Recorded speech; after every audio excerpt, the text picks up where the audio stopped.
अयोध्या राजघराने के राजा और श्री राम जन्मभूमि तीर्थ क्षेत्र ट्रस्ट के ट्रस्टी सदस्य राजा बिमलेंद्र मोहन प्रताप मिश्र ने 71 वर्ष की आयु में राज सदन में अंतिम सांस ले ली। राजा बिमलेंद्र मोहन मिश्र अयोध्या राजघराने से अयोध्या के राजा थे।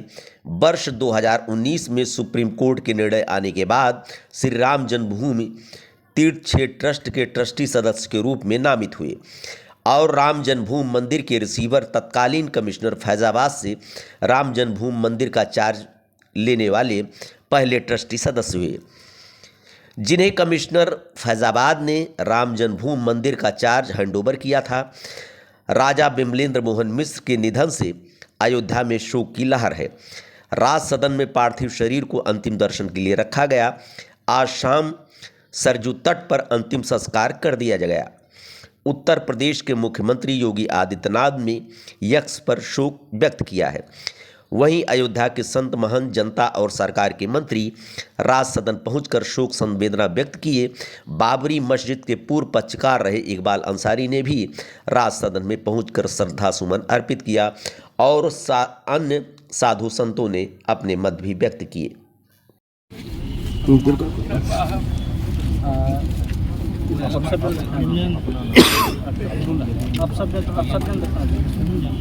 आज सुबह ही अयोध्या के राजा बिमलेंद्र मोहन मिश्र जी का निधन हो गया।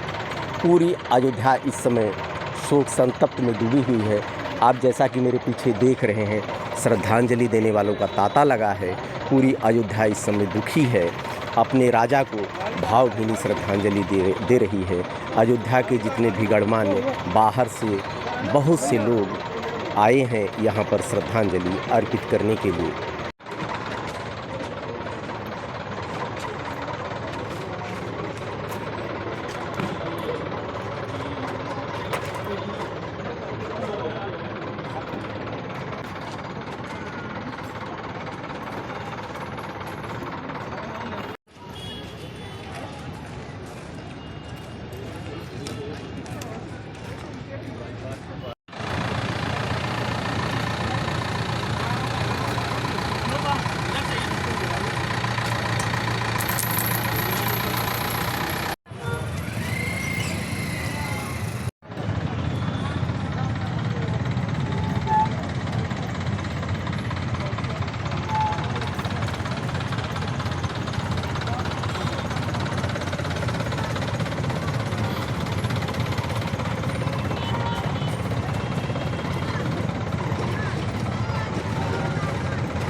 आज अयोध्या और सनातन के लिए क्षति है।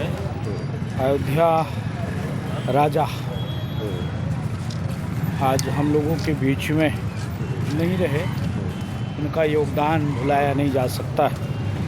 राम मंदिर और समाज के लिए इन्होंने खूब योगदान दिया है और श्री राम जन्मभूमि मंदिर में अभी सदस्य भी हैं। अयोध्यावासी और सनातनी आहत है। भगवान से हम लोगों ने हनुमान जी महाराज का रामनामा और हनुमान जी महाराज के पुष्प समर्पित करके मंगल कामना किया कि आप पुनः जब लोक में आएँ तो अयोध्या में आपका जन्म हो, फिर सनातन के लिए कार्य और काम करें। ये सनातन की अपूर्तीय क्षति है। अयोध्या के जो हमारे राजा थे आदरणीय बिमलेंद्र मोहन प्रताप मिश्रा जी, वो अब हमारे बीच नहीं रहे हैं। यह अकाट्य सत्य है, अपितु यह अयोध्या वासियों के लिए एक स्वप्न की भांति है।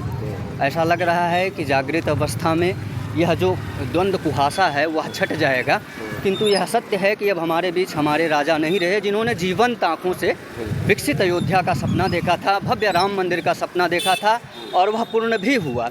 ऐसे महापुरुष को हम सभी लोग श्रद्धांजलि भावभीनी श्रद्धा सुमन अर्पित करने आए हुए थे और निश्चित ही ऐसे लोग वैकुंठवासी होते हैं। परमात्मा ऐसे लोगों को अपने चरणों में स्थान दे। साथ ही मैं शासन से भी आह्वान करता हूँ कि अयोध्या की इस अपूर्तीय क्षति और शोक में शासन और प्रशासन को चाहिए कि अयोध्या जनपद स्तर का एक दिन का शोक रखना चाहिए, एक दिन की शोक घोषित किया जाना चाहिए। इन्हीं शब्दों के साथ पुनः भावभीनी श्रद्धा सुमन, विनम्र श्रद्धांजलि, सशक्त नमन। अयोध्या जी का दुखद निधन हुआ है, अपनी सच्ची श्रद्धांजलि अर्पित करते हैं और आज हम लोगों ने अपना एक अभिभावक खोया है। बहुत ही दुखद क्षण है।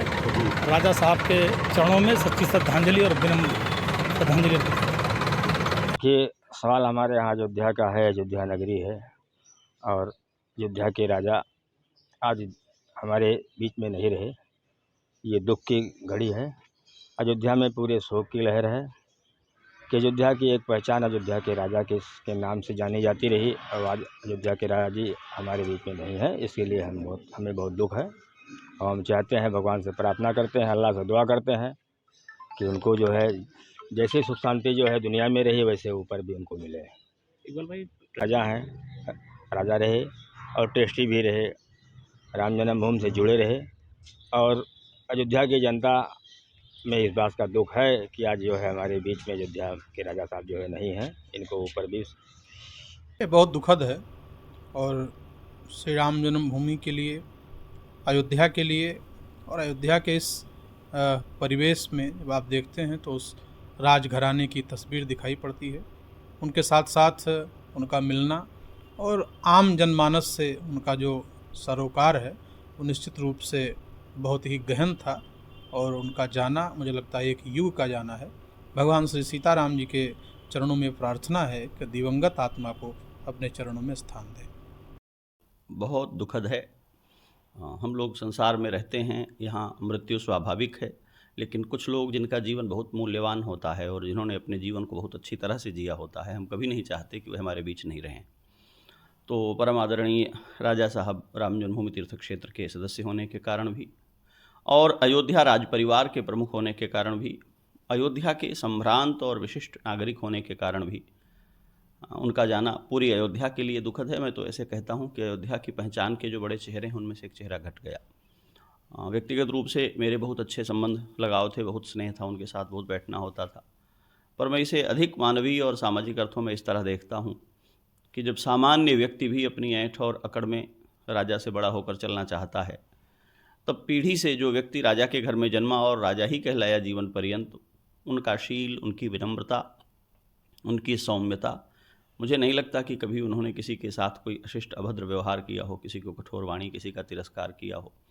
उनके साथ बैठने पर देर तक बैठे रह करके भी आप अगर उठना चाहें तो फिर वो कुछ खाने का, एक बार और चाय पीने का प्रस्ताव करके थोड़ी देर और बिठा लेते थे और बहुत सहज हो करके सरल भाषा में बात करते थे। कभी बड़प्पन की, कभी अपने राजा होने की, कभी अपने धनाढ्य होने की, कभी अपने महत्वपूर्ण होने की किसी भ्रांति के साथ नहीं रहे। ये बड़ा महत्वपूर्ण था। हमारे समाज से, अयोध्या की पहचान के समाज से एक बहुत शालीन और भव्य व्यक्तित्व का जाना है ये। तो उनके प्रति बारंबार श्रद्धांजलि निश्चित रूप से अयोध्या के लिए और हमारे समाज के लिए बहुत दुख का विषय।